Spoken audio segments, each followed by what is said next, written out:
Yeah, it's just strange to me that even the fact that they had body cams on. I mean, it's not like the footage wasn't going to come out.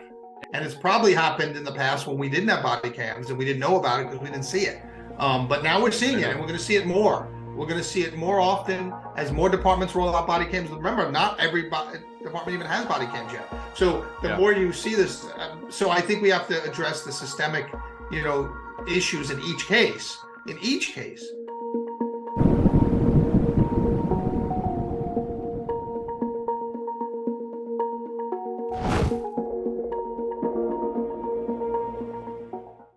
Bobby Chacon, thanks for joining. I really appreciate it. No worries. Thank you for having me. No problem. You're a retired FBI agent and attorney. Your career spanned, I think, over 27 years. And you're also a writer and a consultant for the hit TV show Criminal Minds, which I think has gone on for about 15 seasons now. That's right. And you're also part of the Writers Guild of America. And just by saying that, I haven't even touch the tip of the iceberg with regards to all the stuff that you've done. So when did you decide that you wanted a career in law enforcement? Oh, I grew up wanting that career. My dad was an NYPD detective sergeant, so I grew up kind of in the NYPD folklore and things like that. And, my dad was kind of larger than life to me as a kid growing up. And, that was in the days of, I was in the 1970s, all the detective dramas on TV between Columbo and Matlock, and you had all these guys, that were on TV and stuff. And so being raised in a police family, law enforcement tends to be one of those what we call legacy careers, which means it gets often handed down from generation to generation. And so my brother also became an NYPD detective and ultimately a sergeant. And so I was destined, I think, for a career in law enforcement. What got ugly as it sounds, education got in my way. So I did really well in school, and so I had the opportunity to graduate from high school early when I was 16 years old, and I got a full scholarship to an engineering program. And then by the Navy, the U.S. Navy wanted me to go to nuclear engineering school, and so I did. And so through that education, and then when I finished my undergraduate degree, I wanted to go to law school, so I went to law school and I became an attorney. And it was, now I'm in my early 20s and I have to start thinking about a career. But school kind of came naturally to me and easily to me. And so I did well. And it was in law school, while I was in law school, that the FBI came around to kind of a recruiting day. And I always still had the intent of going, even with my law degree, into the NYPD. But then I had a long talk with my dad, and I put an application in with the FBI at his urging. He thought the feds would treat me better, better chance of travel around the world, which it ultimately did. He was right. So that's kind of how I found my way into a career in law school. It was really a family traditional thing. My uncle was a cop. My dad was a cop. My brother became a cop just before I went to the FBI. Okay. And then pretty much straight out of the FBI Academy at Quantico, you were you're a new guy. And I heard somewhere that you sat across one of Martin Scorsese's assistants because they were filming Goodfellas at the time. And Henry Hill, who was portrayed by Ray Liotta, he was part of your squad, was he? He was an informant for our squad. So our squad, he was arrested by another squad on some drug charges. I saw at the end of the movie. Henry got involved in drugs. And so one of our drug squads arrested him, but he had so much intelligence information for the Luchesse crime family. He was handed off to the Luchesse crime family squad, which I was a member of. That was a little before I got there. And they worked Henry, against the Luchesse crime family. Whenever you can turn somebody that's kind of inside. Now, remember, Henry wasn't officially a made guy in the crime family because he wasn't 100% Sicilian, as those rules kind of dictate. But he was certainly what we call an associate.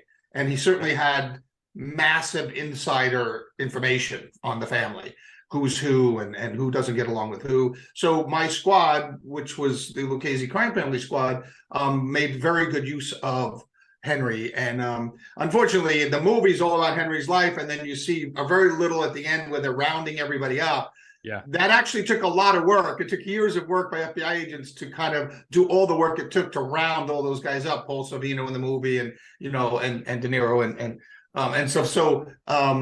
Yeah, so as soon as I got to that squad, because I was the new guy, they were just in the final stages of, I think, that script on Goodfellas, the movie. And so I would sit across from one of Martin Scorsese's assistants, I think, and they would have access to some of Henry's files and some of the files, the family files, but I would be charged with making a photocopy and then taking one of those big black markers and, you know, crossing out people's names and phone numbers, anything that could identify people, so they could get a feel for the story of what was happening, but they weren't given access to who these people were or any kind of identifying information on them. And then they would be able to take notes from the documents, and then I would take them back and shred them, because they were just photocopies with their names blacked out. So that was one of my first kind of what we call FNG, or, you know, new guy duties, to sit in the conference room for a while. And then when the movie came out, of course, it was kind of, you know, nice to see some of that work, to be a part of that. Yeah. And obviously the whole,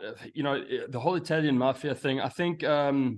Edgar Hoover, I think it was, didn't want to admit that it existed back in the day, until that famous Appalachian meeting took place in that old farmhouse. That's right.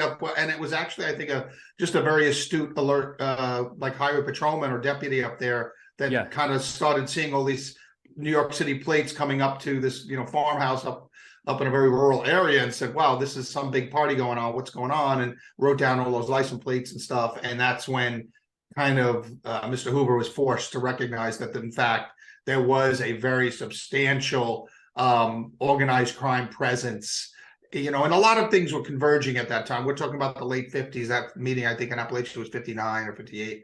And, you know, Bobby Kennedy and the Kennedys were kind of coming into, you know, they weren't elected yet, but Bobby Kennedy was a senator and things. And so it was a lot of things were converging at the same time, with which basically, and that meeting that you cite certainly was the linchpin, was the last thing that broke the camel's back, that forced Mr. Hoover to, you know, publicly acknowledge that there is a large and substantial, significant organized crime organization, or organizations plural, operating in the United States, particularly in New York City and in other cities. And you know, in typical FBI fashion, once they went into it, they went all out and they threw every resource at it. And because it became a political soapbox for Bobby Kennedy as the Attorney General under John Kennedy, made him the Attorney General. And so as the Attorney General, one of his major things was to go after the Mafia. And then you had the Valachi hearings, and you had a lot of these turncoats in the early 60s kind of be testifying to Congress. And so Bobby Kennedy, as the Attorney General, made it a priority, which made it a priority for the FBI. So Mr. Hoover was pretty much forced to kind of, you know, dedicate resources and agent manpower to working the Mafia. Jeez. And well, some of the cities like Tampa had, you know, there was Centro Travacante. I don't know if I'm saying it correctly. And that's New Orleans, New Orleans had Carlos Marcello. And New York was kind of like I suppose the hub. There were 5 families that were known as the Commission, and you worked the Luchesse crime family. That's right. So think about it. Each, you know, Boston had a godfather, Philadelphia had a godfather, like you said, Tampa had a godfather, New Orleans had a godfather. Sometimes they covered different areas. For example, Carlos Marcello covered like Texas, and Dallas didn't have a godfather. Carlos Marcello from New Orleans covered Dallas as the godfather. But in New York was so big, and it was kind of the birthplace, really, of the Mafia, that it had 5 different families operating in the city, and to get along and not to fight, although they did often fight, but to kind of keep the peace, they formed this commission where the bosses of each of the 5 families would get together occasionally and hash out any areas where they were starting to have friction with each other. I mean, generally, the families did different things, kind of different crimes, or they kept to different neighborhoods.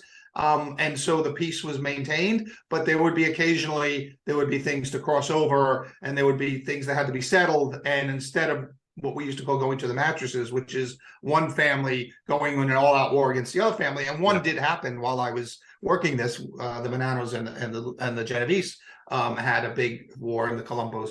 But you know, they tried to avoid that, because that brought a lot of attention. A lot of people got killed. And the commission was their way of kind of avoiding those little wars that would fire up once in a while. And so the commission was each of the 5 family members getting together and hashing out problems. And the Luchesse crime family, they were heavily involved in, Kennedy Airport with the cargo and stuff. That's right. And this was where that Lufthansa heist, I believe, took place. That's right, and that's portrayed in the movie, although it's portrayed a little differently than it actually happened. And it was portrayed in a little bit of a different time frame. It was kind of updated for the movie, but yeah, in the late 70s, Luchesse, that was the largest cash heist at the time in U.S. history. Yeah, somewhere between $3 and $5 million in cash and valuables was taken from the Lufthansa cargo terminal out at Kennedy Airport. And it was all the cash coming over from basically service members of Germany who were exchanging their German dollars for U.S. dollars and stuff. So it was a lot of cash flow, and there's just bags and bags of cash. And it was more than they actually anticipated. When they actually did the robbery, they thought they were going to get away with, $500,000, $600,000, $700,000, and it turned out to be many millions of dollars. And so that was the largest cash heist. But that was a crew of the Luchesse. So each family has multiple crews with it that are headed by a capo, and then he has his soldiers. And that was one particular crew of the Luchesse crime family that pulled that heist off. And basically, when you came along, there was the Italian Mafia usually had a code called Omerta, which is kind of like a code of silence. And was this around when you were around? It was. I mean, it was, like I said, Joe Valachi broke it in the early 60s, but then it wasn't broken again for many, many decades. Okay. And while I was there, when I first got there, it was in place. And then while I was there, it actually broke. And when it broke, the floodgates opened, and we had so many more Mafia turncoats during the course I was there. And just after I left, I often think, oh man, everybody started rolling on each other after I left. You had Peter Chiodo in our family roll. On the Gambino side, you had the famous Sammy the Bull Gravano roll. He was the highest ranking member ever to roll. He was actually a underboss under Gotti. He was the second in charge, and we never had a guy that high roll. But so yeah, Omerta, which was the code of silence, was broken, in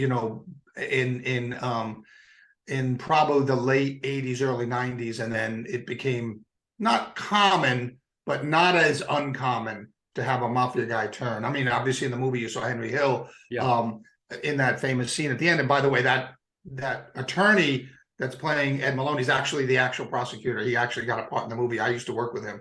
So okay. he wasn't an actor. The guy that's kind of telling Henry about the deal in the witness protection program, that's not an actor. That was the actual prosecutor, federal prosecutor that we worked with on that case. They put him in the movie. What it comes down to, Karen, is we're basically your only salvation. We're going to save your life, we're going to save his life, and we're going to keep you out of jail. Ed Maloney. But you saw a deal being made, and that's where kind of the witness protection program came into play. We don't run it. The FBI doesn't run it. The U.S. Marshal Service operates the witness protection program. So we take our people, we have to do a lot of paperwork, and they have to get psychologically evaluated, and they have to be vetted and stuff, and then they get turned over to the marshals, and they're in the kind of custody and care of the marshals after that. But yeah, you saw that in the movie with Henry, and that's after that, Henry would call occasionally, but he would have to be dispatched through a central phone number. So we didn't know later on when kind of caller ID came into play, we wouldn't know where Henry was, because even the FBI agents who handle him weren't supposed to know where he was once he's in the program. They would facilitate this kind of anonymous communication back and forth, the marshals, but we weren't supposed to know where he was relocated to. I mean, there's so many stories with regards to, the whole Italian mafia. It's been, it's been in the media for decades now. And, what are some cool stories that you had? I mean, you hear of stories. There was one guy, and I forget his name right before the podcast started. He got shot 8 times, but he was, like 400 pounds, and he didn't die. Yeah, that's Fat Pete Chiodo. Yeah, Fat Pete got shot at least 8 times, and I remember because he was filling up his car with gas at a gas station, and we saw the video, this video from the gas station. He's kind of ducking in between these big gas pumps, and the guys are kind of shooting around the gas pumps at him and stuff. And that was kind of a hairy one, and I think he only survived because of all that excess weight that was absorbing some of those bullets that were being shot at him, and of course that then helped persuade him to join our team and to come in from the cold and kind of go into witness protection. And I think and his son was just as big, as I recall, because we were guarding them in the hospital. Yes. And I remember his son being also large. And so so that we went Fat Pete, and Fat Pete was a capo, so he's a pretty high ranking guy, and he's been around for years, and that's when I think that was a little after my time. I had already moved on, but I had kept touch with the guys on my old squad and stuff, and I think it might have been that I was working a different case on the squad. I was working the Kenrack case, which was Kennedy racketeering. So we were looking at the two Teamster locals down at Kennedy Airport that were run by Mark and Harry Davidoff, the two, a Jewish father and son, who were ostensibly the legit guys, but in charge of each of those Teamster local unions, but they were really crooked and they were working for the mob and stuff. And but I remember the other side of the squad working what we call the Windows case, which was Pete Savino and another guy, and they were working for us, and they had wiretaps up on those guys and stuff, and so that's the side that got Pete. But I think that happened just as I was kind of transitioning to working the drug cartels. Well, on that note, you then worked the Jamaicans, and you were involved in the triads as well, I think. Well, my squad, I transitioned over to a squad that was called traditional organized crime at the time, or traditional OC, what we call LCN, which is short for La Cosa Nostra, which is what the mob used to call themselves, La Cosa Nostra, or LCN, as we used to call them. And that La Cosa Nostra just is loosely translated into this thing of ours. This thing of ours. It's this thing of ours meant this thing, our family. You know, we may not be blood, but it's our thing. It's this thing of ours is the family. And so I transitioned from traditional organized crime, which we took as the Italian Mafia back then, to what was just kind of emerging, which was a non-traditional organized crime. And so everybody else that wasn't Italian got lumped into this squad. Now later on, a lot of these groups became so big themselves that they were given their own squad. So like the Asians and the Russian organized crime became its own squad. But initially, the FBI didn't know how to sort all this out. They just formed one squad, and every non-traditional, which meant every non-Italian group, got lumped in. But then the Russian, like I said, the Russians got so big, they got their own squad. But initially it was all on one squad, and basically we had two big cases. There was a Jamaican case that I had, and then there was a Green Dragons, which was a Chinese organized crime case that Keith Trace had on that side. So and we were working those two big cases. I became, just by happenstance, I became the Jamaican guy, and I was running that Jamaican case. It became a huge case. I think 54 people indicted, 30 search warrants in one night, 4 states, 2 countries. And we had 300 or 400 agents and detectives out in Brooklyn that night, executing a bunch of arrest warrants and search warrants. It was a big, big thing for me, very early in my career, to be living with this huge case. Federal agents and local police arrested more than 200 alleged members of Jamaican gangs, or posses, reputed to be some of the most violent gangsters in the country. Yeah, and then I just became the go-to guy for Jamaican posses and Jamaican organized crime, ultimately traveling to Jamaica, traveling to the UK, traveling to Canada, and working with all their anti-gang, Jamaican anti-gang squads there. And with regards to the Jamaicans and, the way they conducted their business, was it, how can I say, did you prefer working, with the Italian Mafia or the Jamaicans? I don't know if it was a preference. It was more action with the Jamaicans. It was it was a lot more action. It was a lot more dangerous, of course. It was just always on the go. They were very busy. We did a lot of quick care cases. And it was just it was just different. It was very different. I liked it. I liked the pace of it. The pace was a little quicker. The action was a little quicker. And so the way the Jamaicans were organized were each neighborhood in Kingston, Jamaica, which is the capital of the island, which most people never see, because people go to Ocho Rios and they go to all the other tourist destinations. Yeah, very few people actually go to Kingston. But there are these really poor, rundown, oppressed shanty towns, if you will, as ghettos of Kingston, and they're corrugated little huts and things. This is when I was working them back in the early 90s, mid 90s. And each of those little neighborhoods was designated by a name because of where it was located. And they were very separate and distinct from the other neighborhoods, and you didn't kind of mix. And each of those neighborhoods, it was just like the United States, where we have two political parties. They had two political parties in Jamaica, the Jamaican Labor Party, JLP, or the People's National Party, PNP. Okay.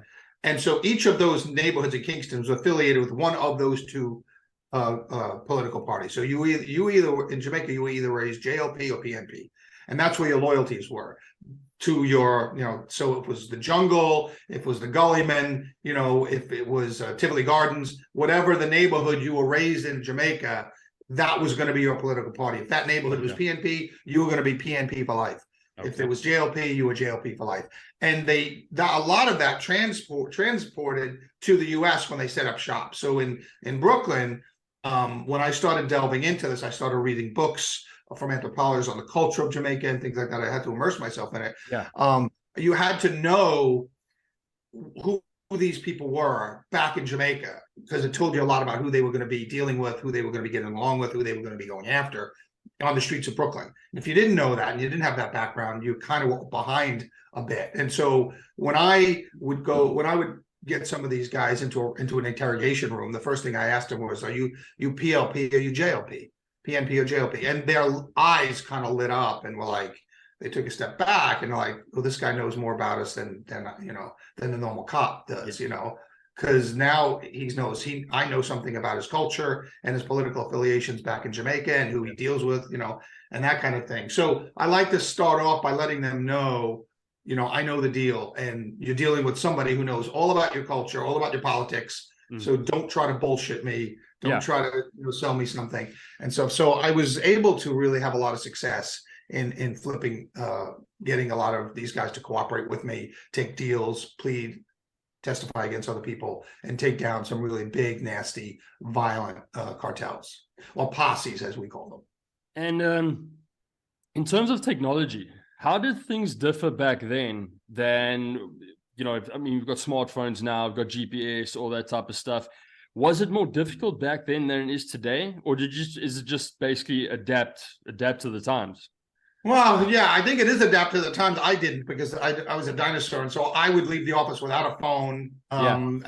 We did get pagers at some point, but if you got a page, now you have to look around for a payphone, which, if people don't know that's a phone you actually have to pay, literally put coins in to use. So you get a pager that had this tiny little numerical display, and it didn't say anything, it just had a number come up, and so you'd see the number and you'd call back the number, but you'd have to find a payphone first. A lot of our neighborhoods that we worked didn't have working payphones, and if they did, they were not hand receivers that you wanted to put near your face. They were so disgusting.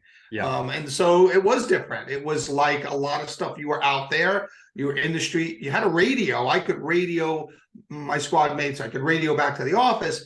But you were basically on your own. And luckily I had a series of really good NYPD detective partners who were older than me and knew the streets and worked those streets as uniformed officers. And now they were on an FBI task force, and they schooled me, and I learned more, from being in a car with those guys 10, 12 hours a day than I could have ever in a classroom at Quantico. And boy, it was an education on the streets of Brooklyn, 7-7 precinct, 6-7 precinct.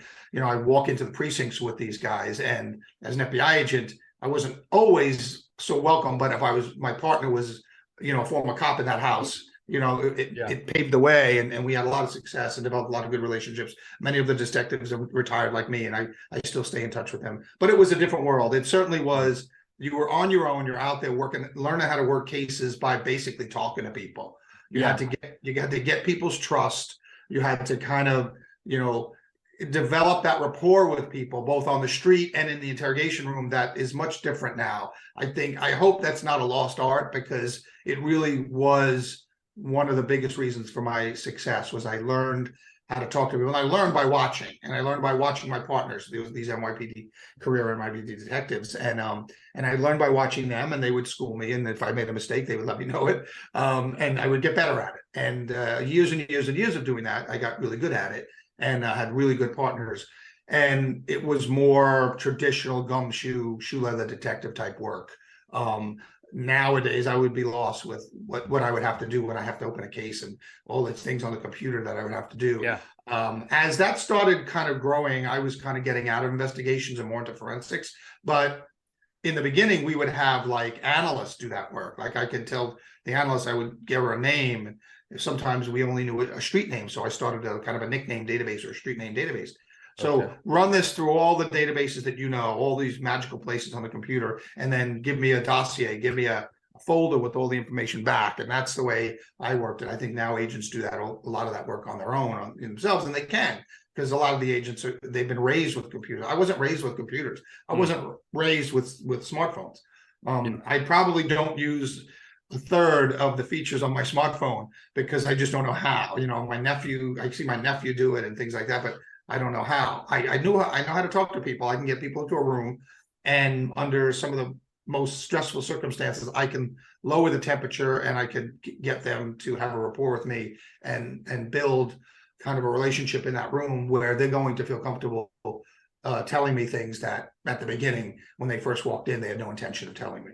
Would you say you had to kind of, to do research, you had to kind of be more in the field, so to speak, than what a lot of law enforcement does today? Yeah, I did. I found that I had to back then, because the only thing we had was we had a few databases, but remember, computers were in its infancy. So this stuff, when the hardware arrived, now it's how do we digitize records and get them in, and that takes a time and stuff. So it was really a while before, even after computers were there, that they were populated with all the information.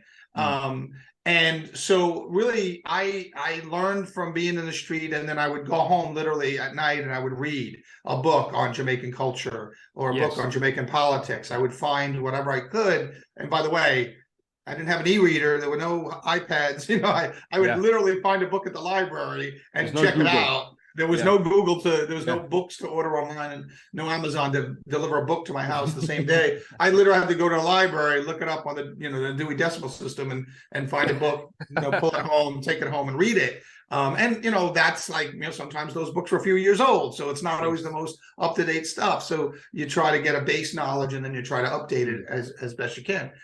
So yeah, it was a whole different world. I'd probably be lost out there today. But I think there's still some value to the skill sets that I had developed and became good at.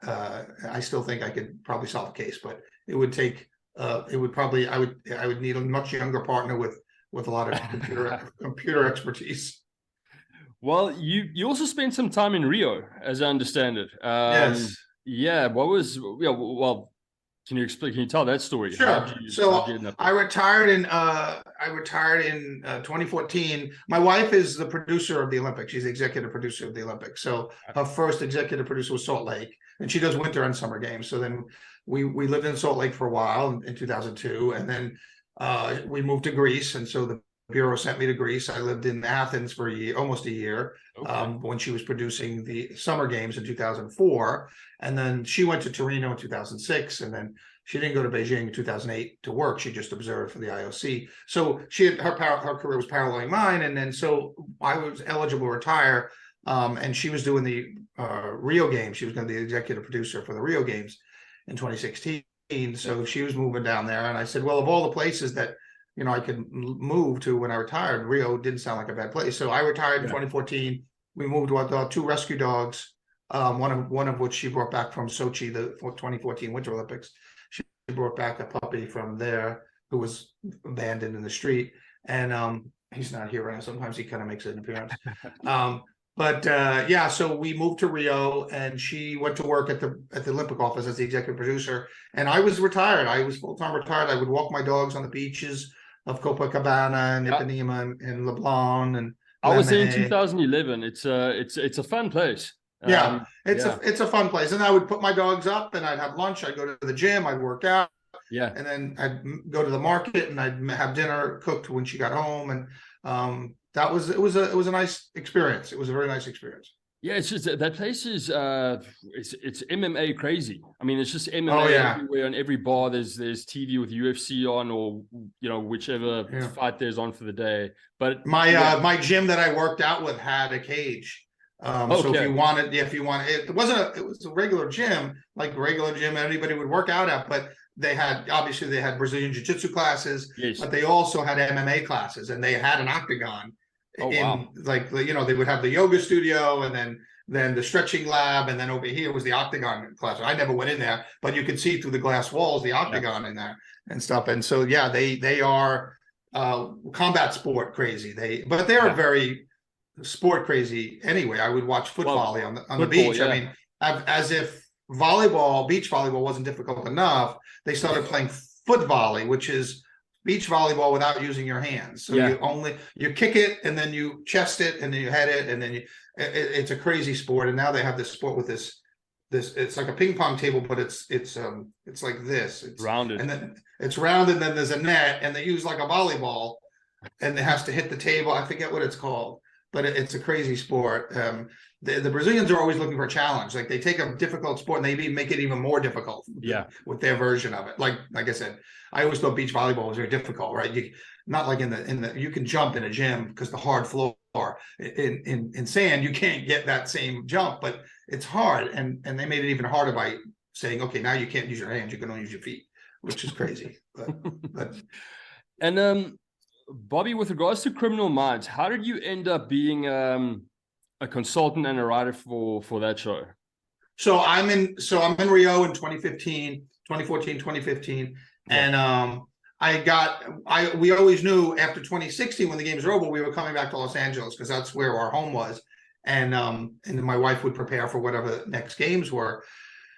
So I was sitting, I think it was a trip back. I was on my connection flight.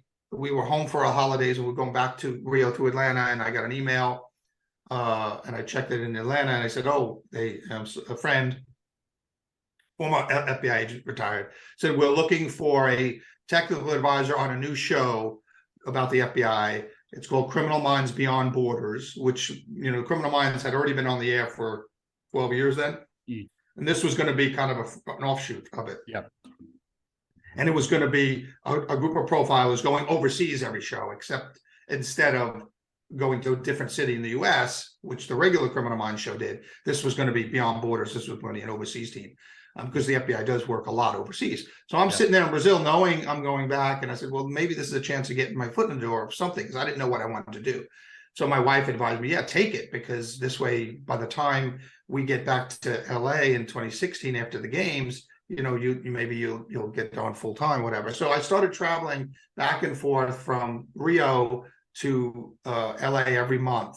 I would take a month off and a month on, and I had a partner who would do it when I wasn't there. And I became the tech advisor for Gary Sinise, Daniel Henney, Alana De La Garza, Annie Funky. And these were our four main actors. And I would work with them on set, how to handle a gun, avoid crossfire, how to put handcuffs on somebody, where people would stand when they did all this very simple stuff that FBI agents do every day. And so I worked with them, great cast, great crew, great writers. And I did that for 2 years. The first year back and forth, then we moved back. And then that show went off the air. It didn't last. It only lasted 2 seasons. And at that point, I shifted back over to the regular Criminal Minds show, what we call the Mothership. And that was still on the air, and now they were in season 13 or 14. And so I got into the writer's room, no longer on set. I was in the writer's room helping with stories and with situations with the writers, which is really where I wanted to end up. And so I did that for the last 2 seasons of that show, like season 13, 14, and 15. So season 15 was a very truncated, very short season, but it was added on to the end of season 14. And so my partner in that endeavor was Jim Clemente, who was a writer, producer for the show since it began. And he was an actual FBI profiler. And a lot of the episodes, if not all the episodes, were based on real life situations that Jim had found himself in. So Jim kind of brought me on to help write an episode in the final season, like the 4th or 5th to the end. And so him and I co-wrote a episode, and that kind of got me into the Writers Guild. And then I started writing from there. And then I wrote on a show for Nicole Kidman after that. on my own. That's I wrote that on my own and stuff. And so so that's how it happened. First, there's 2 seasons as a technical advisor on set, working with the actors and the directors, and then after that, transitioning into the writers' room for 2 seasons, watching how they break a story, how they do their act breaks. There's 5 acts, 6 acts, a teaser, whatever, and learning from really experienced writers, because Criminal Minds had been on the air for so long. Chris Barber, Bruce Zimmerman, Stephanie Sangupta, Erica Messer, our showrunner, Breen Fraser. These were all very senior writers who were very generous with their time and would just take me in, and I'd stop in there by their office and talk with them and chat with them for a while. And they were very good. And again, it was like going to writers camp, or getting an MFA, but in the real world, talking to writers every day, being in the room with them, watching them break a story, watching them put their act breaks together and stuff. It was amazing thing, and I really look forward to getting back in a writer's room at some point. Yeah, I mean, it's such a great show. I mean, 15 seasons. I love the show. It went off the air after 15 seasons, and they just brought it back on Paramount Plus as Criminal Minds Evolution, they call it. Yes. But unlike the show that was on CBS, where we had 1 case every episode from start to finish. I mean, we did have some episodes that kind of carried over, Mr. Scratch and things like that. But there were that was basically called a procedural. So 1 hour, 1 case, 1 show. Like each week was a different case. Now, on streaming services like Hulu, Netflix, and Paramount Plus, you do what's called a serialized show, which means they get 10 episodes with 1 case, and you make it a very long, drawn out. It's like a 10-hour movie, if you will. It's 1 case. Generally, this is how it works. But so different than 1 hour, 1 case. Now you've got 10 hours, 1 case, 10 episodes. Generally, that's how it works. So this Criminal Minds, if people are going to watch, and I would very much urge them to go to Paramount Plus and watch it. It's much more in depth. Because imagine taking a 1 hour show and being given 10 hours to kind of develop the story, get into the characters, get into the nuances of everything. Because in 1 hour show, you really have 43 minutes with commercials. And so 43 minutes doesn't give you a lot of time to move off of the investigation and get into the lives of your characters, the lives of the people that you see. Right. But a serialized show on a streamer does give you that time. If you're going to do 1 case over 10 hours, you're going to have a lot more to sink your teeth into as a writer in the character work of it. And just to, with regards to your experience on the show, and, just to bring a bit of current affairs questions to you, what do you make of the Alec Baldwin thing that's going, that's happening, doing the rounds now? Is he in the wrong? Yeah, I think he's in the wrong. I think that many people are in the wrong, though. I think so I used to do this. I used to be on set with guns, with an armorer, and our actors would have to get. Now, we were a show that was up and running long before I got there. They were a well-oiled machine. I just fell into it.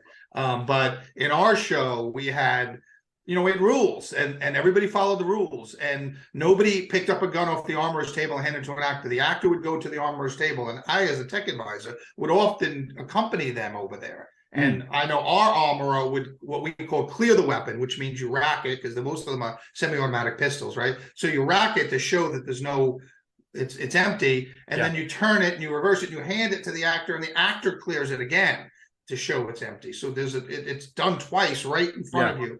The armorer does it to show the actor does it to show back to the armorer. And so there are layers of protections, and everybody, and so I used to always have to do like 4 main things, always treat a gun as if it's loaded. Every gun. Always never point the gun at something you're not willing to kill or destroy, right? There are basic tenets of gun, and this is stuff, by the way, that my dad taught me when I was growing up, because he had a gun in the house as a police officer. Now his was locked up, but in case sometime it wasn't, we always knew that no matter what, you treat every gun as if it's loaded, and you never point a gun at something you're not willing to kill or destroy. Now, that second one is a little different for an actor, because sometimes they have to point at the camera or point at another actor. I get that. I do have some very unfortunate news to tell you. What? She didn't make it. But you always treat a gun as if it's loaded, and so and everybody's responsible. Everybody that handles that weapon is responsible for its safety. And if anyone in this situation, in the Russ situation, you had three people, as I understand it, handle the weapon: the armorer, the first assistant director, and the actor. Yeah. Every one of those people at a different time was responsible for the safety of that weapon. Nobody ever should assume that somebody else did their job. Everybody that handles a weapon is responsible for the safety of that weapon when they are handling it. So, and that's the unfortunate thing, because this incident ended up costing somebody their life, when any one of those three people could have done their job and it would have been avoided. Any one of the three. So, now there are varying degrees that people feel are of guilt. But we don't, and on the criminal side, as an attorney, I can tell you the criminal side, we don't have that. On the civil side, if this was a civil case, if somebody's suing somebody on the civil side, we have what's called contributory negligence. It's a concept in the law that says, well, I'm only 20% responsible and that other person's 80% responsible, or I'm 20%, that person's 30%, and that other person's 50%. Okay. Contributory negligence exists on the civil side of the house. So when you're talking about monetary damages, when one family is suing another family for monetary, you can use that theory and kind of minimize your guilt. But on the criminal side, we don't have that. So everybody's responsible fully for the safety of that weapon. So that's why you see two of the three people have been charged criminally. And then one person, the assistant director, has probably pled guilty and accepted a deal in exchange for his testimony against the other two. I heard that. Yeah. Yeah. No, look, this is a tragic accident. Nobody is claiming that anybody did this on purpose, or that Alec Baldwin purposely shot and killed. I'm sure he feels horrifically bad about it. I'm sure he feels a lot worse than anything he's ever said publicly, because his lawyers say, don't admit guilt publicly. Yeah. Do you feel guilt? No. Someone is responsible for what happened, and I can't say who that is, but I know it's not me. But we draw a line. So negligence, nobody goes to jail for an accident. You shouldn't go to jail if it's an accident. But we have what's called criminally negligent homicide, where we know, because most homicides and most crimes in general require intent, require what we call mens rea, or a bad mind. You have to have a thought about committing a crime. But negligence is one of those crimes, any negligence crime, but certainly criminally negligent homicide is one of those crimes where we recognize you didn't have an intent to kill this person, but you were so reckless in your action, you were so careless, you were so negligent, that we have to punish you somehow criminally. We have to say there's a line to be drawn. We allow people to be careless up until a certain point. And then if you get past this point, and the jury decides that then you are so careless, you are so negligent, that you should be penalized for that. And so that's where we're at in the Alec Baldwin thing. Well, the one thing that I was just wondering is, why would there be live ammunition on a set? Is that like for security purposes, or did guns get mixed up? There should never be live ammunition. And that's one of the things that's going to come out at the trial. There was never live ammunition on our set.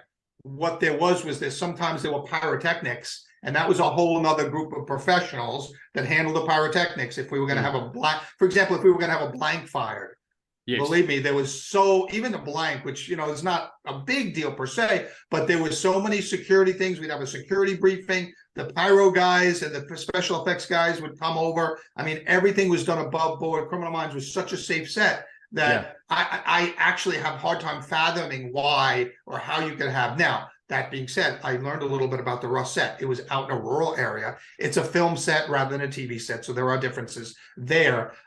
It was a low budget feature, which meant you didn't have the top people in each, department on, top of their game. This armorer was young. Her dad was a legend in the field. She probably relied on his reputation to start off her career. From what I understand, there may have been some members of the crew that like to go out and shoot cans off of a fence, on breaks or times when they weren't filming or something.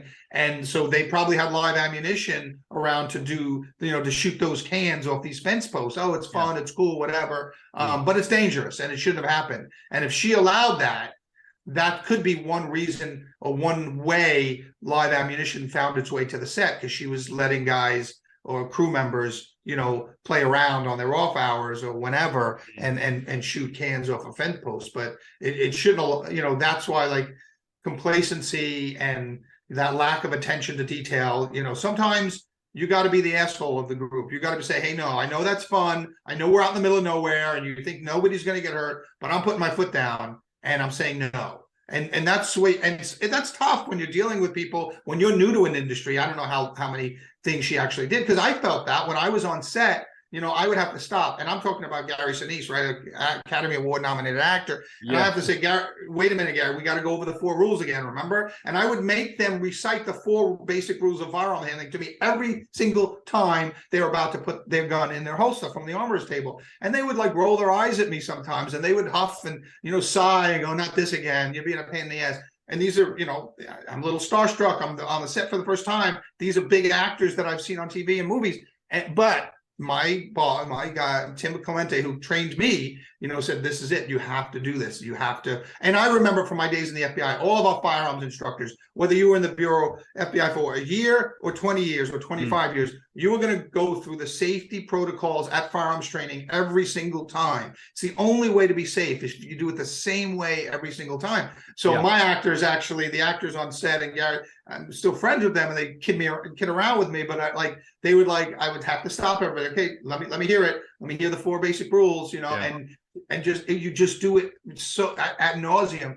But there's a reason you do it that way, and I think complacency is what leads to accidents like this, and unfortunately, in this case, it led to somebody's death, and that's just, you know, I hate to say unforgivable, but it should not have happened.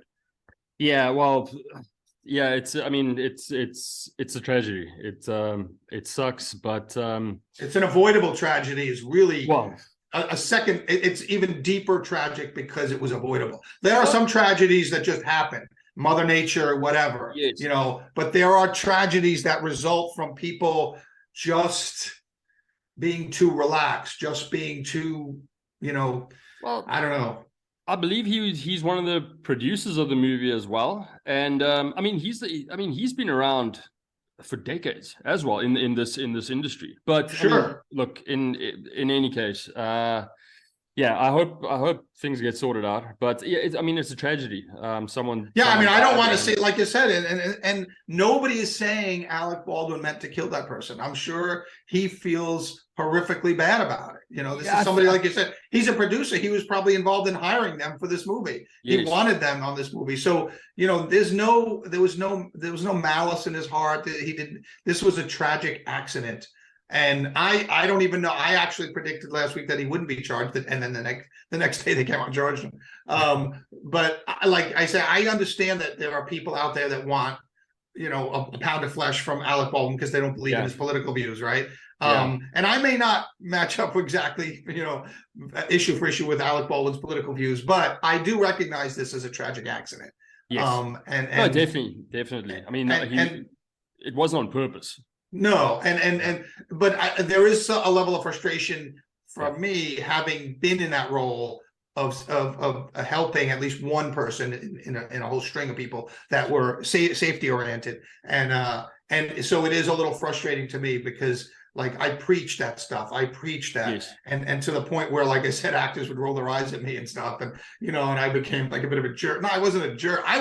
They thought I was a jerk. Oh, not this again. Look, we did this 10 minutes ago. We did it an hour ago, and we're going to do it again. And there's a reason for it, and there's a reason that we were safe. But it was a tragic accident. I don't know how it's going to play out at trial. It's just a really unfortunate. I did a lot of studies when I was on the dive team, the FBI dive team. I did a lot of studies on dive accidents. I was asked to consult for dive accidents, and dive accidents almost never resulted in the catastrophic failure of a single piece of equipment. In other words, you're down at 100 feet and all of a sudden your regulator blows up. Almost never that. It was almost always a series of inattention to detail, not paying attention to your equipment over and over again.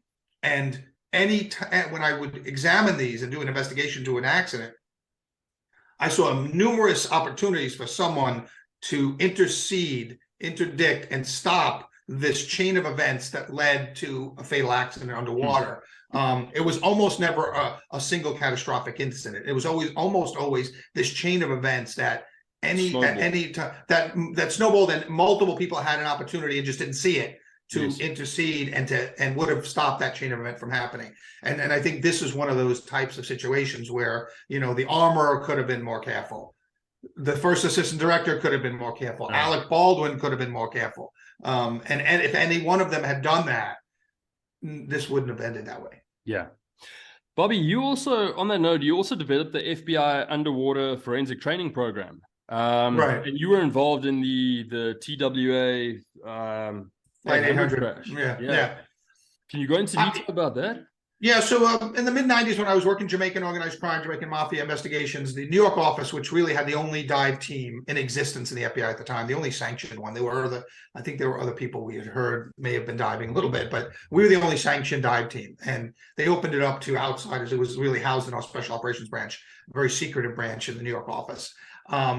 And they opened it up to the criminal side because they needed to basically double the size of the team from 6 to 12 because they were getting so much work, and it was a strain on the agents because everybody was doing it as a part-time job. Nobody was fully assigned to that team. They were working different things. And so you would train together a couple of times a month if you could, and then you would deploy on missions if you were available, and your supervisor from your regular squad let you go.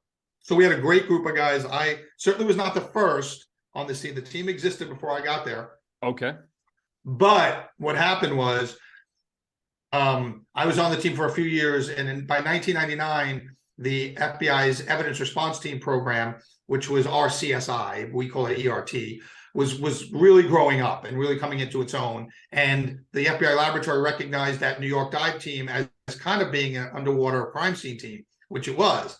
And so it wanted to take that team under its auspices. It wanted to oversee that team, to fund it, and to make it a legitimate forensically trained team. And so the team leader at the time, Richie, had the opportunity to become, a full-time diver, but he was a technically trained agent.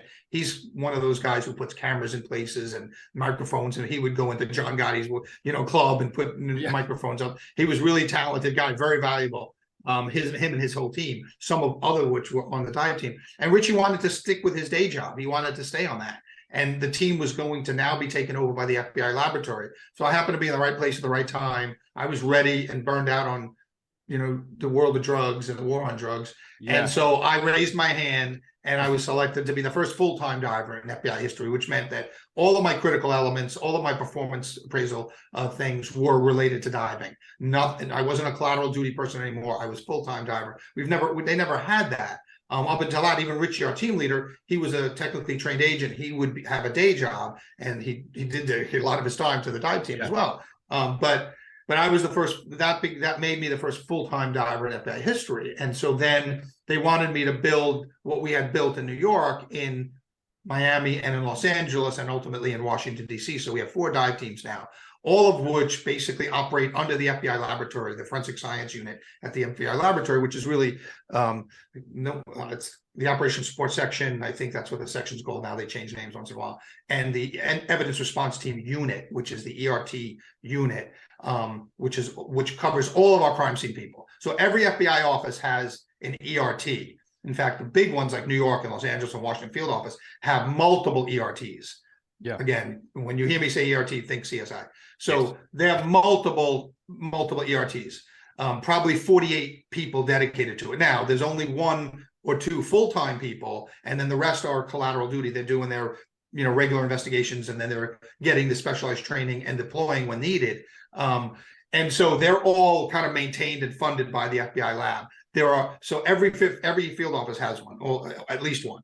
And then there are only 4 field offices: New York, Miami, LA, and Washington field office have dive teams that are kind of part of that same program. In fact, we're co-housed. Usually the teams are co-housed. So you have what I call the dry land crime scene people, the ERT people on one side of a warehouse, and the USERT, or the underwater search and evidence response team, on the other side of the warehouse. So we kind of co-locate. We're funded by the same units. We get a lot of the same training. We were, at least for a time, going to the same kind of 2-week basic course that all the ERT people go through, which is basically a crime scene basic course, and then advanced courses, advanced training. And then we kind of break off, of course, and we do advanced dive training. Okay. We worked with the U.S. Navy. I mean, when I was setting up the protocols for the program, I visited extensively with the U.S. Navy, the U.S. Army, who has an extensive dive program, NOAA, the National Oceanic and Atmospheric Administration, which has their dive center up in Washington State, the EPA, which has a robust dive team, National Park Service, who has a robust dive program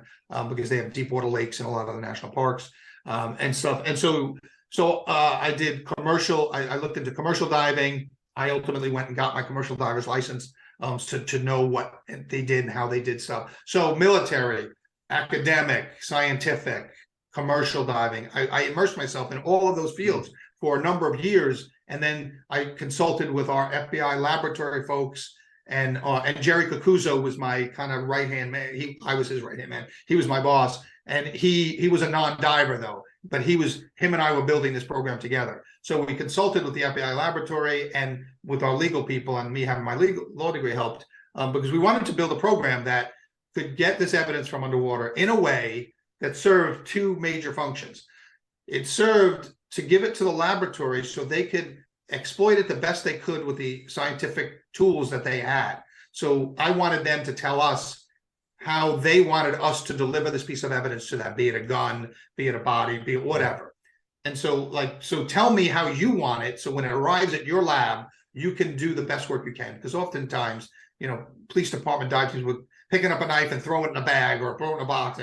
I wanted to establish best practices on what we could do, so when that piece of whatever arrived at the FBI laboratory, that they could exploit it the best they could. And we didn't do anything in our processing of it and recovering of it that would diminish the amount of things and the wonderful things that they could do to exploit evidence from it, whether it's getting a fingerprint, getting DNA, or firing it, whatever it is. So I worked with them on our protocols on how to recover stuff from underwater. And then I worked with the legal people on what do we have to do to make sure we maintain a chain of custody and a proper accounting of this evidence on a paperwork standpoint, so it can get to a jury.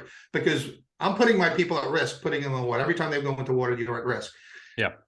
You're going into an environment that's hostile to human life by its very nature. We don't breathe underwater. So if I'm going to put people at risk, I'm not going to waste time doing that unless we can exploit it in the laboratory and get it to a jury. Yeah. If anything breaks down in that process, then I'm wasting my time and I'm putting people at risk needlessly.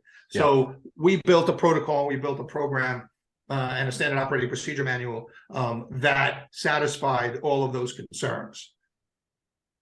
And I mean, one of the cases that you worked was the Israel Keys case, the serial killer, where you guys also went to, I think it was Anchorage, and you recovered a body there. Yeah, can you talk about that case? Yeah, that was so I had the LA dive team at the time. I was the senior team leader on the LA dive team. I think it was 2011, and I got a call from our program manager at Quantico at the FBI laboratory, and he said, "We need you up in Alaska. We have this case, serial killer. He's confessing. He's told us where one of his victims are. 19-year-old girl he had abducted about 6 weeks earlier, raped, killed, and dismembered her, and then drove about 40 miles north of Anchorage. It was, I think, Lake Matanuska. And so I turned around on the highway. It was a Friday afternoon, I remember. Very bad traffic in LA, and I drove back to my warehouse. I texted all my team and said to come in. We got to the warehouse on Saturday, packed up all the gear, sent it up there. Sunday we flew up there, and then Monday we were on that lake. And we deployed to recover his last victim, a young girl named Samantha Koenig, and she was dismembered in 5 pieces, and he weighted her down so that she wouldn't float up. But the lake was covered by 4 feet of ice, maybe 5 feet of ice. So ice fishermen would routinely go out there. So if you went out there in a given afternoon, you might see these little tents that they pitch, and they drill a hole in the ice. They put a little heater in there, and they fish through the little hole. Well, that's the way he did it. That's the way he hid her body. He would go out there, pitch his little fishing tent with an auger, drill through the ice, and then put one of her body parts down through it. He did it on multiple trips. So we went out to the general area of the lake where he told us she might be, and we sent a sonar. I shrunk a sonar down, which is kind of sits on a tripod, and it sits stationary. It's not a boat tow sonar. It's a scanning sonar, so it just sits and scans, and sure enough, within just a few minutes, it's a flat bottom at about, I think it was about 45, 50 feet. And we saw 5 things that we looked at that looked like they could be the same size and shape of a human body parts. And so then we drilled another hole away from the hole that has the sonar, and we deployed a little mini robot that has an arm and a camera on it, because the sonar only gives you kind of shadowy images, not photographic quality. So I wanted to get a photo before I splash divers in. Again, under ice, you don't have direct access to the surface. We consider that a confined water dive. And so we sent the little mini robot down, and the pilot of the robot works with the sonar operator, and they walk the robot into one of these pieces to see what it is. It hits the bottom. It kind of causes this big flurry of silt up. So I know the camera's not going to be valuable for a couple of minutes. This has to settle. Well, Keys is in custody down in Anchorage. We had been briefed that morning by the head of the Anchorage FBI office and the head of the Anchorage PD, who said, we know we have to announce we found her. He's told us where she is.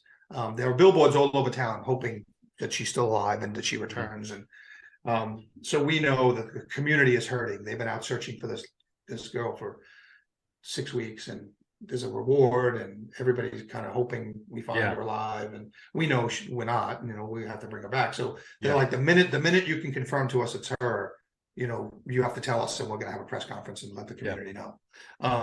And so there's a lot of pressure. So I'm sitting there behind my sonar and my ROV operator, remote operated vehicles, that little robot, and we're waiting for the silt to settle and to turn on the camera. And they're like, is it yet? And the detectives and agents are over my shoulder going, can we stop with the bosses? Can we call the bosses? Not yet. Yeah. I'm not going to announce and then have egg on my face, because it's not what we thought it was. Yeah.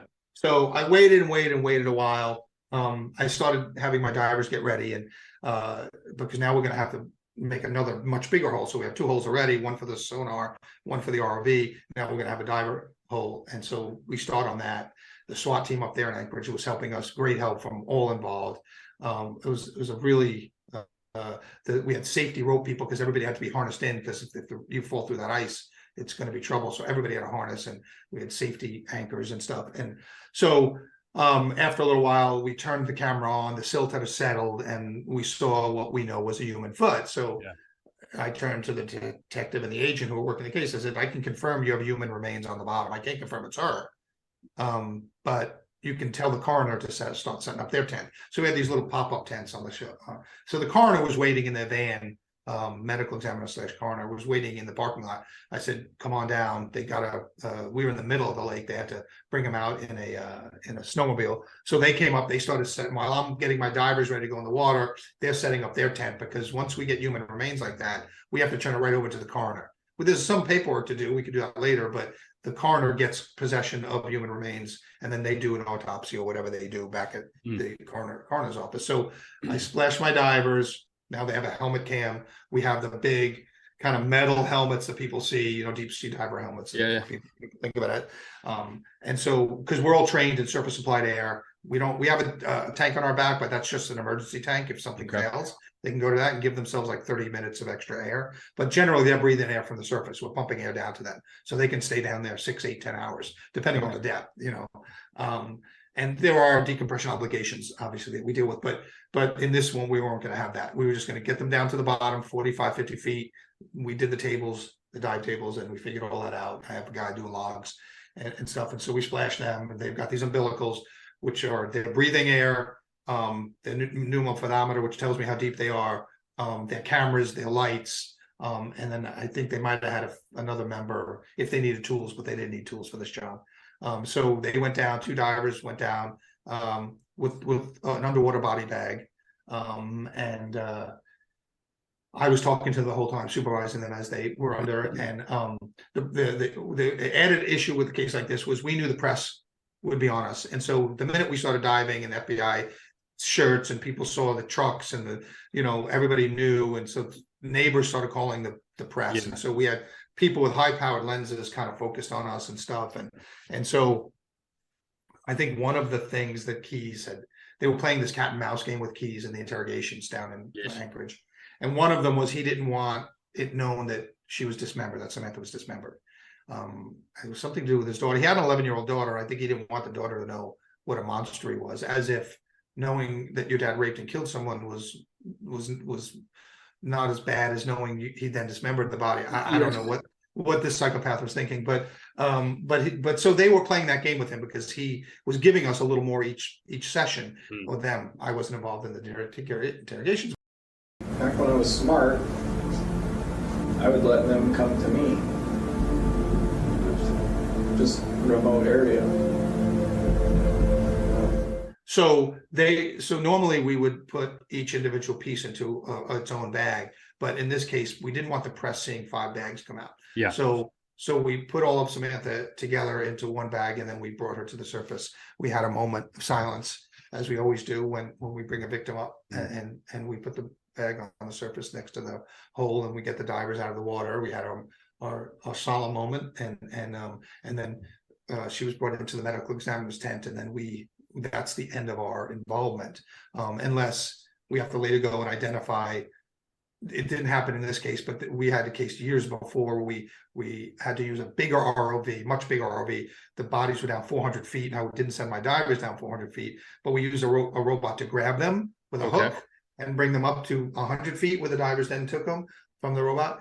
And that hook made some damage into the body, so our divers had to go to the medical examiner's office and identify that as a damage to the body that didn't take place during the killing. So sometimes, but in this case, there was none of that. We handled by hand Samantha. So the coroner then had her one bag, and then they made the press conference, and then it took us a couple hours to break down the dive side and get back to Anchorage. We got back about 10 o'clock that night. It was the whole dive. The dive part of it just took less than an hour. It took a couple of hours to set up the sonar, the ROV. That all took a couple of hours, and then it took several hours to break down everything and get everything back to Anchorage. And the next day we got up and we dried the equipment and got it ready to ship back. It was a very short dive, but a very memorable dive. It wasn't. It was one of those. It's always been that, and I would have to tell my divers, especially my new divers on the team, it's like, look, you feel good for a successful job. You train for this. You buy equipment for it. You get the bosses to buy equipment for it. You train with the equipment in very nice places, but at the end of the day, it's going to be used for not a very nice mission. And you can feel satisfied with the mission, but it's kind of a melancholy feeling, if you will. It's like, no one was celebrating our success. We can't celebrate our own success in a way, and it was somewhat frustrating that and I always had to remind them, like, look, there's no slapping each other on the back, there's no high-fiving each other, because we've got television cameras on us almost all the time. We can congratulate ourselves later over a beer when no one's looking, in a proper way, but you have to, because there is a certain feeling of elation or euphoria or job well done when you first go, oh, we found her, we got her, this is great. But you have to kind of understand that your physical manifestations of that can be severely misperceived. Right. So you don't want to wind up on the front page of the paper. Slapping, high-fiving somebody when you have a dead child, especially with media sensationalism, the way it goes today. And it will be 30 seconds of your life that you'll spend years trying to explain.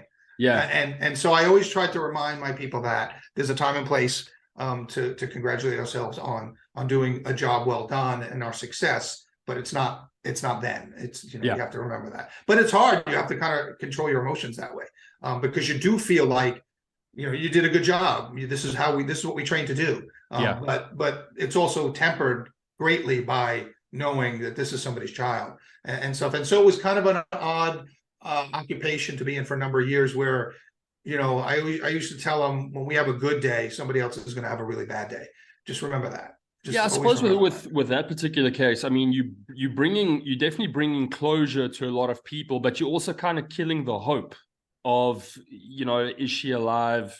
So that was what we always did. I mean, and that was there was a book about Keys that goes into this. It's called American Predator, and there's a chapter about me in there and my team.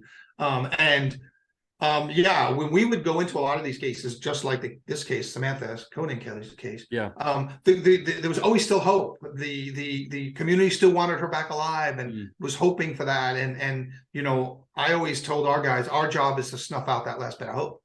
And when it was a missing child, it was often this dynamic of we would arrive and we'd meet the family, whatever, and the mom was always holding out more hope than the dad. The dad was always generally, I don't want to, you can be accused of being a misogynist, but the dads were usually the ones that kind of had come to the realization that the child was already gone. You know, by the time we're there, it's a week later. The experts tell you if the child's gone 48 hours, you know, there's a 10% chance that they'd be found alive. So, you know, I always saw that, you know, the mom was still holding out hope, and our job was to, you know, like you said, snuff out that last bit of hope. It's not a great job. It's not a great job to have. It's not a great thing to be the you know, it's our job to go out and hear a mother's cry, because when you tell a mother her child's gone, there's a certain primal, guttural moan that emanates from a mother deep inside. And I've heard it all too often, and I hope most people who've never heard it don't ever hear it, because it's not something you forget. And so, you know, it's weird that this was our job to do this. It's a kind of a strange job to have. Well, I guess the positive of it is that you do provide closure to you know, to a lot of people, which I suppose is the you know, the positive side to it. But you know, with regards to stuff like that, I mean, there are three things that have happened that are ongoing now. The one is the you know, the Tyre Nichols video, which happened. You know, it's I watched it once and that was enough. What should the normal procedure have been? Because I mean, you know, you hear so many comments in the media as well, particularly around, you know, the videos on YouTube where someone, you know, some idiot, in my opinion, will comment and say, yeah, what, he shouldn't have ran or whatever. But I mean, surely, you know, even if he did try to resist arrest, that shouldn't be the end result. Right. I have to be honest, I have purposely not watched that video. Okay. I don't want to see it. From people that I know, that I respect, and that have been police officers in the street, hearing their opinions of it was enough to make me not want to see it. Unfortunately, I've seen people beaten to death. I've seen videos of people beheaded by terrorists, and it just never leaves you. You know, you scar yourself. You know, I feel confident enough, like I said, relying on people I think are experts in this field, people that were street cops for their whole careers, and talking to them and getting their opinion, has me believing that, you know, this was a rampantly criminal act by these 5 officers. And I hate even to call them officers, but we know that there are times when the hiring system doesn't work and you wind up getting people in these positions that don't belong there. Now, is there going to be a real conversation about how these people wound up in this position? I don't know. But if you want to reform policing, you have to reform the people doing the policing. And in this case, clearly, these were the wrong people to have hired. And so you have to examine that trail of how they got hired. You know, were standards lowered? Were exceptions made? You know, did any of these people have any kind of thing in that? Were psychological profiles completely done? Did any of these people have things in their past that could have indicated that they would end up doing something like this? I don't know. But certainly those are the questions that I would be wondering about how these people got hired, how they were supervised, who was supervising them. You know, generally this kind of behavior doesn't come out of nowhere. Were there past complaints about them being rough with suspects or heavy-handed? And how were those complaints handled? How were these people supervised? Who was supervising them? Did they have their own problems? You know, I mean, look, the failure was these 5 thugs beating someone to death. But there may be larger failures here to take a look at, because if you want to ensure, you'll never ensure it never happens again, but if you want to start making it better so that these things don't happen again, or less likely, you know, taking these 5 people and throwing them in jail, that's only going to prevent them from ever doing it again.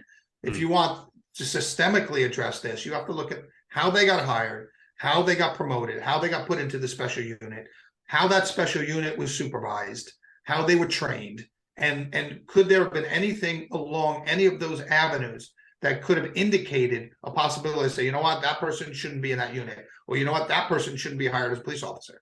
And so that's what you have to start looking at, because this is the people that are able to do something like that. I mean, they usually don't do it for the first time when they're stopping somebody to death. There's usually a pattern of behavior that can indicate to you that this person has violent tendencies. Yeah, it's just strange to me that even the fact that they had body cams on. I mean, it's not like the footage wasn't going to come out. And it's probably happened in the past when we didn't have body cams and we didn't know about it because we didn't see it.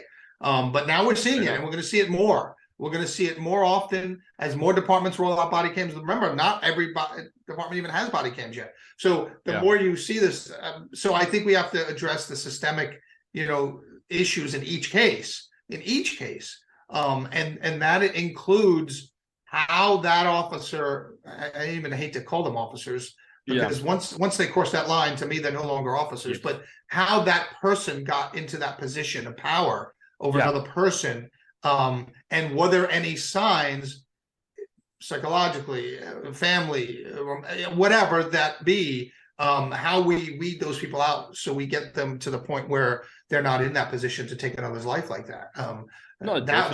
Those are tough questions to answer. Whenever you're talking about systemic changes, it's tough. You have to start looking at training. You start looking at selection. Who are we selecting to put in these? Now, we've been selecting bad cops for years because this is, bad cops have been around for years. But what have we done to, we've increased the ability to bring on a diverse police force. And I am a big believer that a police force should reflect the population it serves. Right. I just think that's, we shouldn't have, you shouldn't have an all white police force, policing a predominantly minority city, so the police force should reflect the population it's serving. So that's great. But I don't buy that you have to lower standards to get there, that you have to lower standards to make your department diverse enough to reflect the people it serves. I don't buy that. I think that you can do that. But I think there was such a rush maybe to make these departments more diverse that maybe they lowered standards and they didn't realize it, or maybe they got rid of some psychological testing or lowered psychological standards without realizing that this would be a result. And I don't just think it's with this. I think it's also with the I asked the same questions with George Floyd. I had the same questions with other of these types of incidents, of how these officers got in the position where they are to carry out these actions. Was there proper supervision? How were they selected to begin with? Was their proper psychological evaluations of these people? Were there ongoing psychological evaluations of these people? Were there prior complaints about these people, and were those complaints handled properly? Because like I said, normally, I used to see it, and I did see the blue wall of silence hurt police sometimes, because there'd be a bully cop in a station house and none of his coworkers they'd just like, oh, that's Joe, he's a bully, nobody wanted to ride with him in the car, but no one would say that guy doesn't deserve to be here. So I think you need to look at those aspects of it too. Are people in these departments kind of just shrugging their shoulders and saying, it's not my job to dime out, Joe, who's a bully?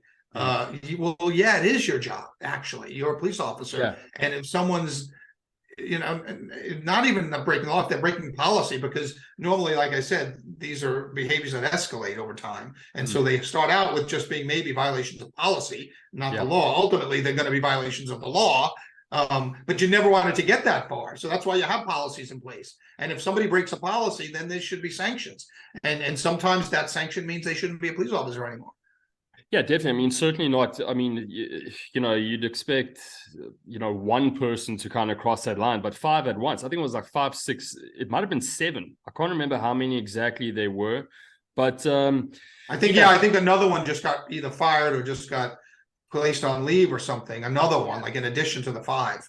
Yeah, I think some of the EMTs or someone from the fire brigade also got suspended because they didn't handle the situation properly or something like that. But anyway, 3 of them.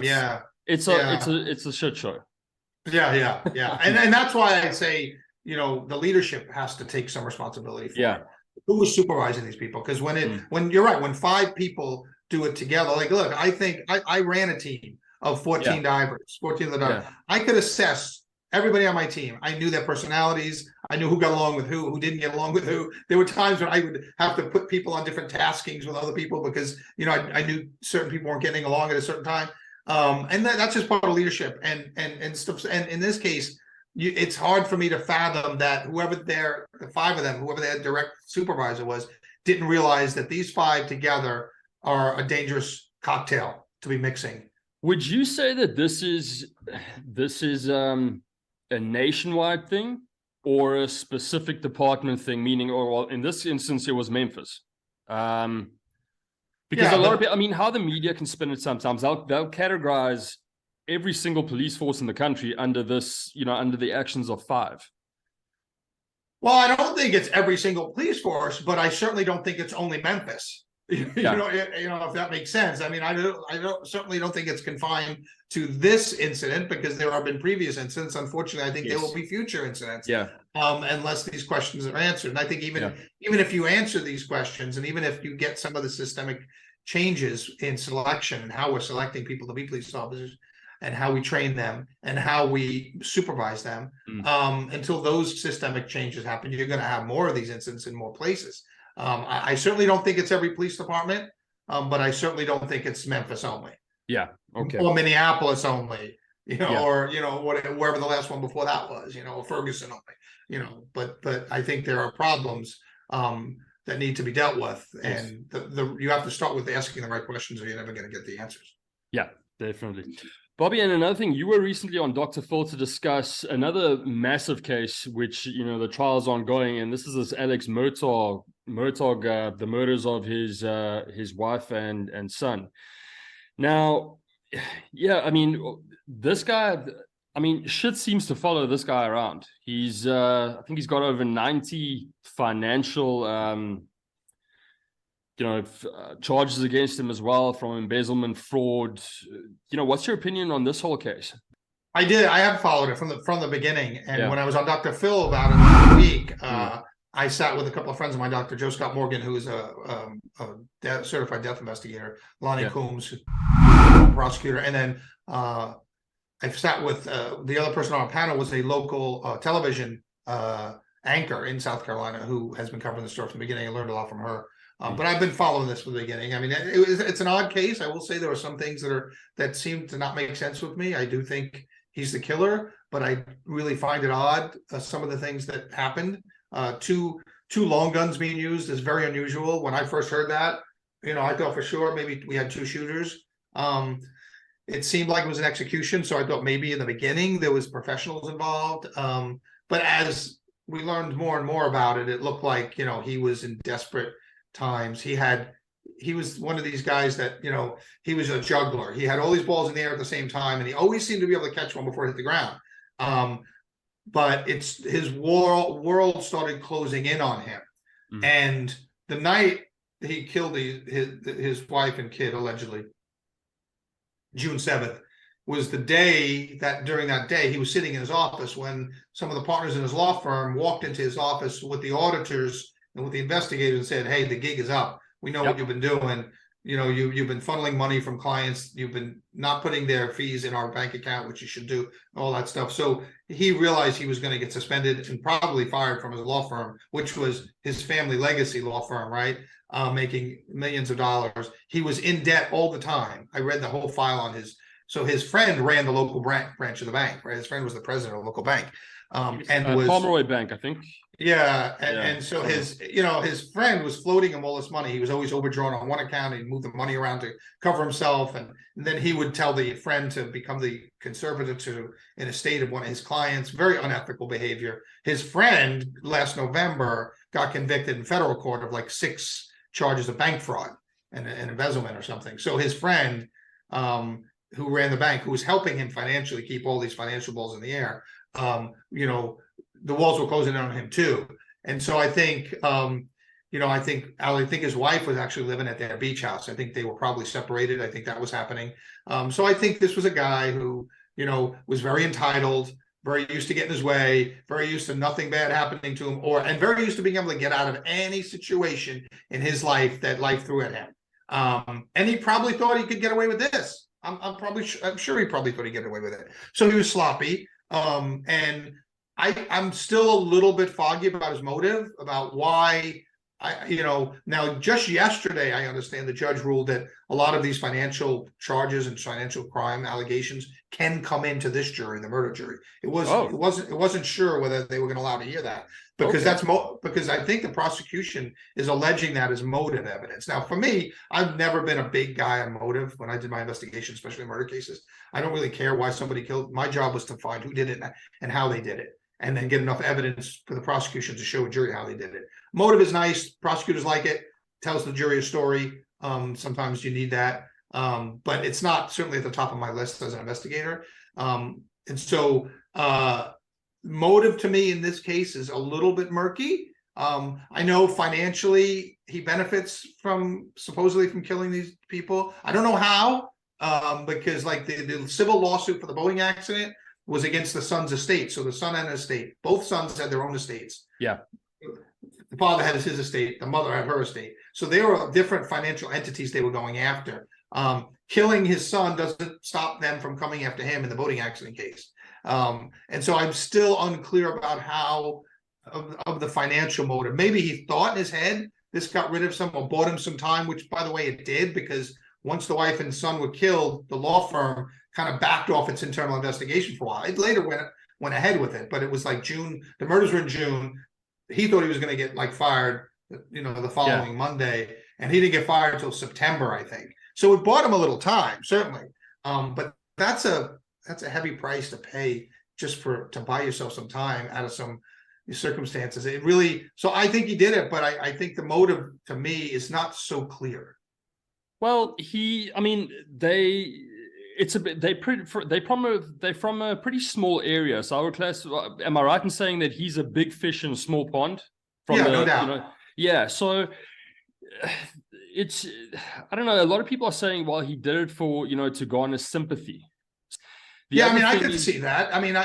I think if he would have tried to say oh, they killed Paul because of the boating accident, and they killed they killed my wife because she just happened to be there. And now they might come after me. Possibly that could possibly be an assertion of his. I don't know. The thing is, there's just so much against this guy because I think a couple of months after the murder, I'm not sure what the timeline was, he tried to, I think, commit some sort of fraud again, where he put out, I think, a hit on himself. Saying, it's just and I'm unclear on that because a lot of people the first assertion was that he hired this guy, a friend of his, who, by the way, has admitted to it now, to come along. He was going to fake a flat tire, and he was going to have his friend come and shoot him in the head. And then he was going to do that because he couldn't commit suicide, because if he committed suicide, his son Buster, the only living remaining member of the family, would get a $10 million life insurance policy on Paul. But if he commits suicide, you don't get it. He used to, the initial assertion I heard was this was kind of a suicide attempt, but he hired somebody else to do it. So it looked like a murder. So his son. Now, I don't buy that. I think this guy's selfish. I don't think this guy intended to have himself killed at all. I think exactly what happened. He wanted to graze his wound, again, to garner sympathy, to say, oh my God, whoever killed my wife and child found me and were coming after me. Problem is, he had a car that has one of those ride flat tires. Run flat tires. You don't have to stop. It keeps you like 30 more miles to go once it's flat. And that little area, has service stations all around. So his story doesn't add up. And then of course the guy who did it has actually confessed that he did it and that Paul hired him to do it. Alec hired him to do it. And so, and then, between the housekeeper that died under suspicious circumstances, her body's now being exhumed, his former housekeeper, and this 19-year-old kid who was supposedly the subject of a hit and run death that doesn't seem like it was a hit and run death.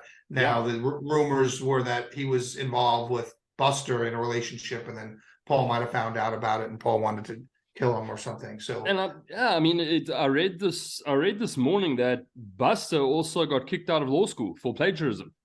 Oh, I didn't know that. Yeah. So I don't know if it's true. I read it somewhere. What you're seeing happening is this family's been protected by its power and privilege.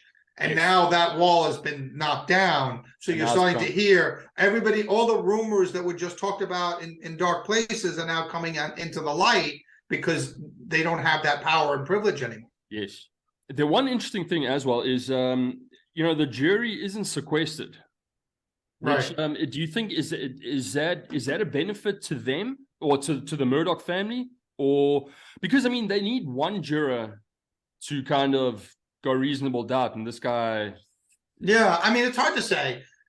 I know there have been talk, and I've talked to some people who are jury consultants who say like it goes both ways. Some juries don't like to be sequestered, number one. They don't like, some people do, but majority of them don't like being sequestered. It's not fun. You're away from your family. It's just and when that does happen, sometimes they hold it against the prosecution and sometimes they hold it against the defense. They get mad at being sequestered, but I don't know if there's a percentage they do more, they resent more the prosecutor or whatever. But I think generally they don't like being sequestered. It's not good for the case because they can, develop resentment if they can go home every day. I think that the only time juries should be sequestered is for their own safety. Now, a lot of times, because look, sequester in the old days used to be where you'd be a juror and you'd get the morning newspaper a couple hours before you have to go to the courthouse in the van downstairs, and all the stories about that case would be clipped out of the newspaper. It'd be holes in the newspaper. They didn't want you reading about the story. That's why you were sequestered. But nowadays, you're going to have your smartphone. You're going to have the TV in the hotel. You're going to hear about the case. You've already heard about the case. So sequestering them so that they don't have access to any information is kind of a losing game nowadays with so many, with such instant access to information that we have all the time. Yeah, that reason for sequestering people is kind of gone. You have to rely. It's only, I think, like I said, it's only for their own safety. Like John Gotti, when I used to work, they used to try to mess with the jurors. So you would sequester them so they wouldn't be intimidated or threatened or anything like that, and you have them anonymous jury. And so I think that sequestering is not as big a deal these days because of that. I mean, yeah, if there's safety issues, if it's a cartel case, of course, you want them safe and stuff. But I think that you have to rely on the jury's, promise that they will only consider what they hear in that courtroom, what's on the record. They won't consider the podcasts they've been listening to or, whatever other coverage they've seen. Because you can't expect people not to have seen anything about this case. It's just, yeah, it's everywhere. It's worldwide. Yeah. So you can't really expect that. You'd never get a jury if that were your criteria. Yes. So I didn't know that they can't have, it would have been different if they couldn't have their smartphones with them to a certain extent. Right. I didn't know that. So if they can have, it's not really going to make a difference because they can, I mean, they've got the access, the world's news at their fingertips, so to speak. That's right. And I mean, it's, he was a district attorney, I think. Yes. So he's kind of familiar with this whole game.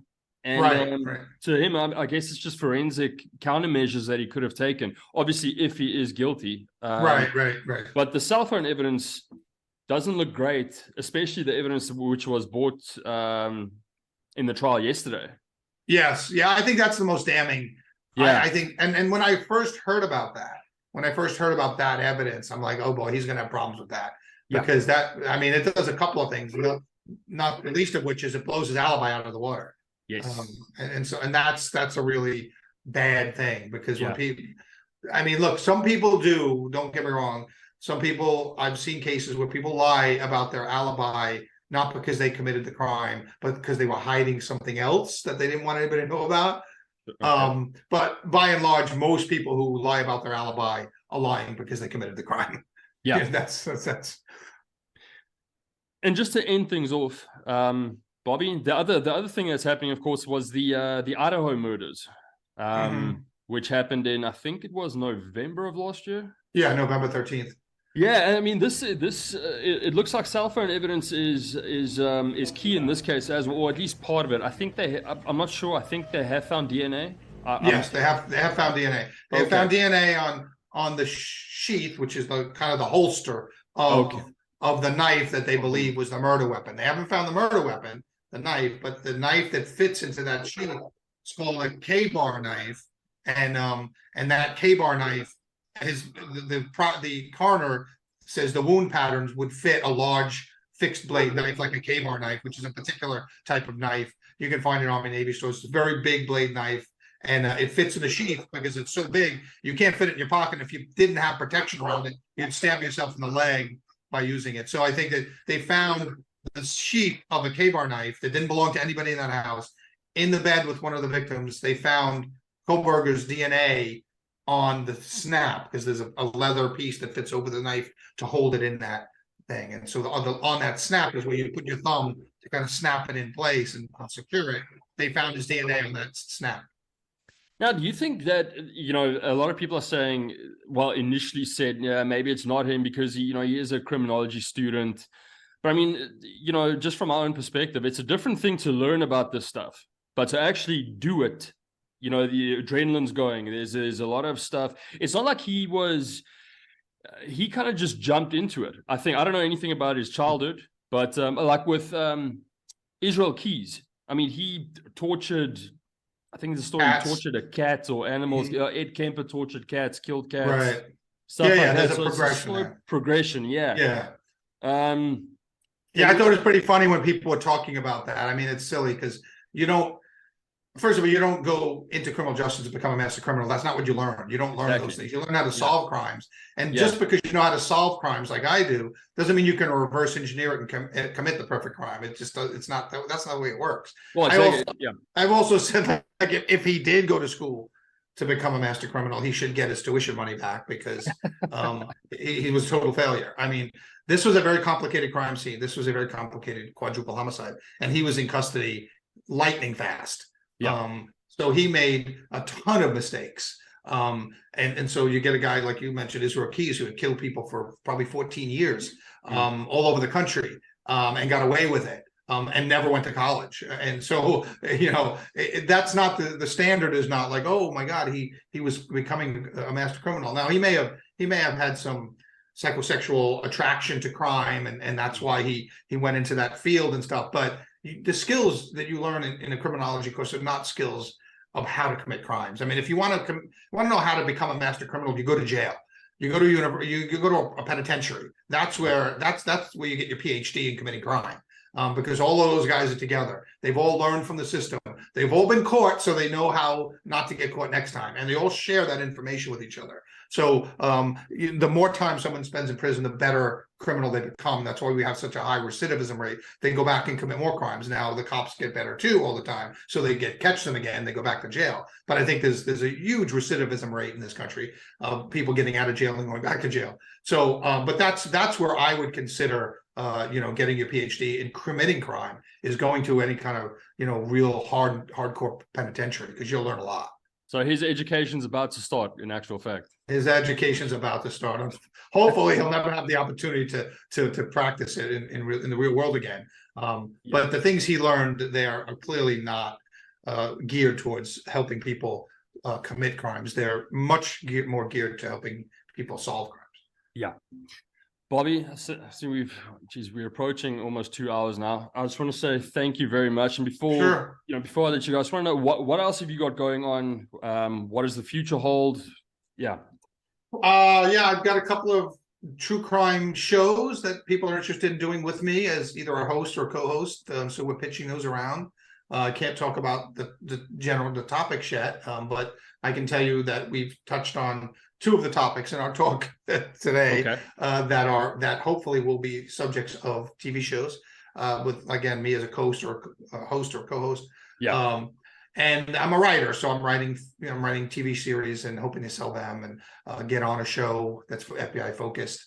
And writing a couple of books, two different books right now. I'm on a Discovery show about, I think it's the Idaho Murders on March 12th.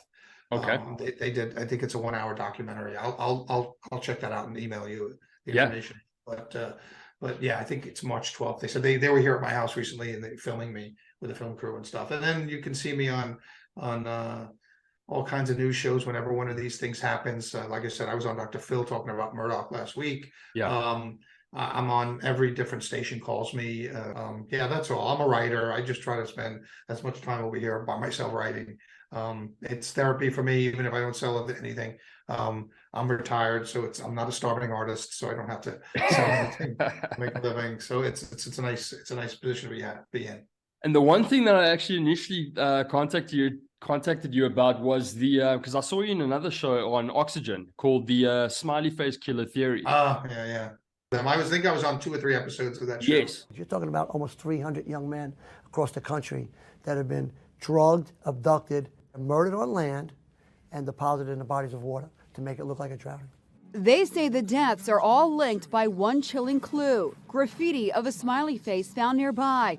The whole smiley face theory, do you think that's a possibility? No, I don't. I mean, I could be wrong, but I don't personally think of it. Yeah. And I've worked serial killer cases, and although I'm not a profiler, I work with profilers every day. Both Jim Clemente, who was the inspiration for Criminal Minds, and Jim Fitzgerald, who basically broke the Unabomber case with using forensic linguistics, are friends of mine, and I talk to them almost every day.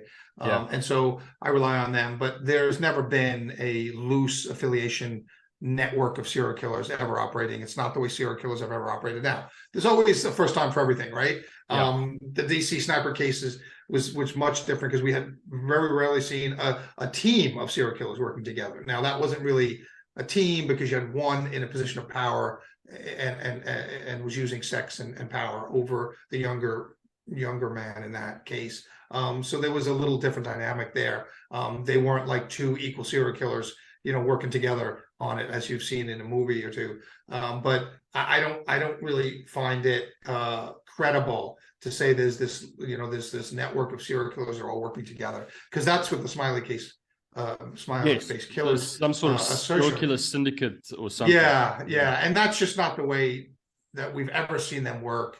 Any interviews that have ever been done by serial killers, by profilers, or by forensic psychologists has never really kind of uncovered anything like that. It would be a first of its kind. Again, those things happen. In my personal opinion, it's not.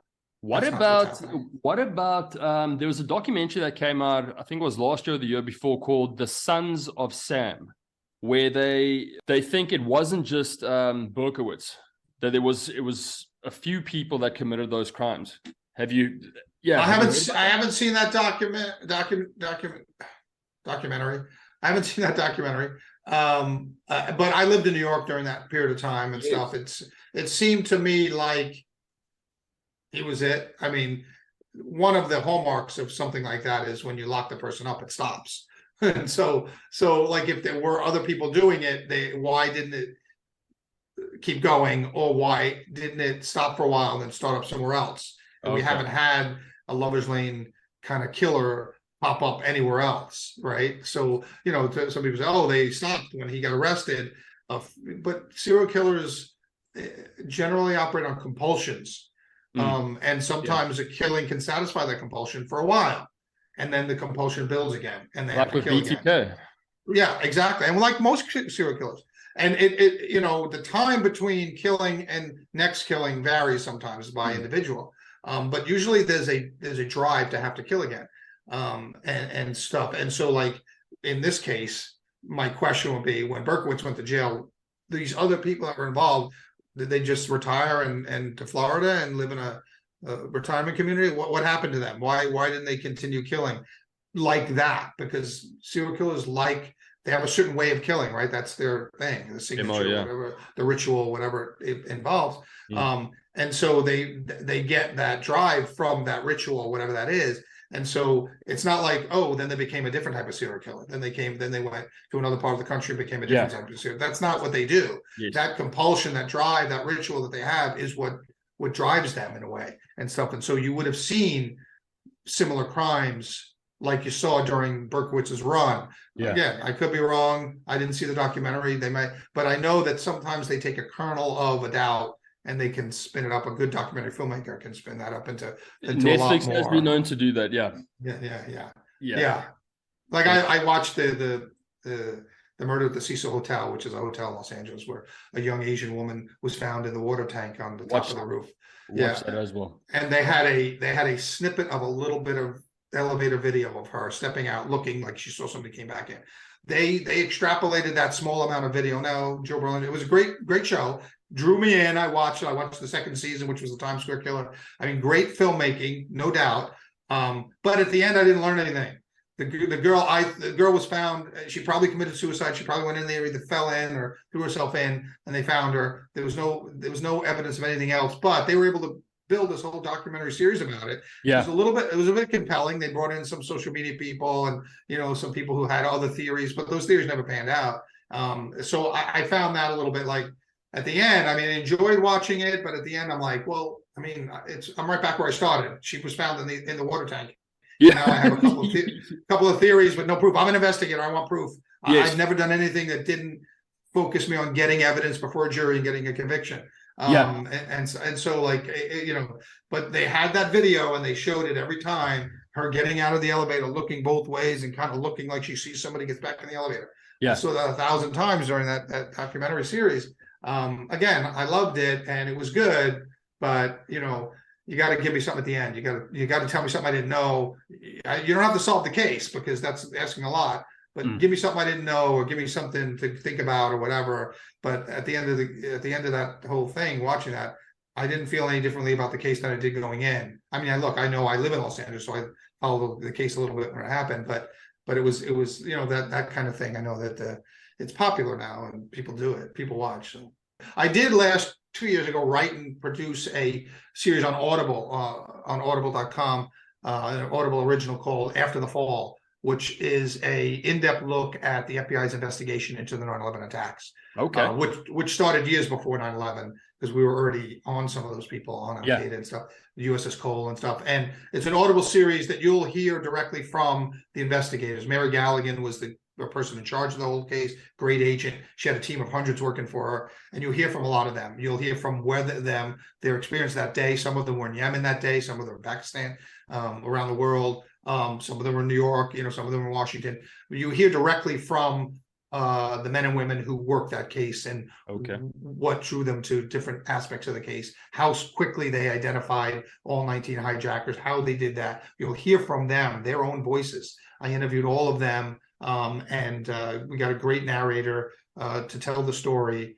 It's a great story. It tells you about different stories, so you can actually go in and listen to 1 or 2 episodes at a time. You can hear all about the Staten Island landfill that was processing a bunch of the debris that was brought. You can hear about the time when we played the cockpit voice recorders for the families of the flight in '93 and things like that and stuff. And so like, you can just listen to independently. There are some that go from episode to episode, but there are standalone episodes that you can just listen to for that. Go to Audible and you can see the description of each episode. There's something for everyone in there. There's victim witness stuff. There's investigative stuff. There's experiences of that day. So I would love to hear feedback from people on After the Fall on Audible. If you have an Audible account, go to After the Fall. I think it's riveting. It's compelling. It's good storytelling, and it's real, and it's told from the people who lived it. So I think that's a bonus. Great. Awesome. Bobby, thank you very much. I really appreciate it. Great. Thanks for having me. Hopefully we can do this again.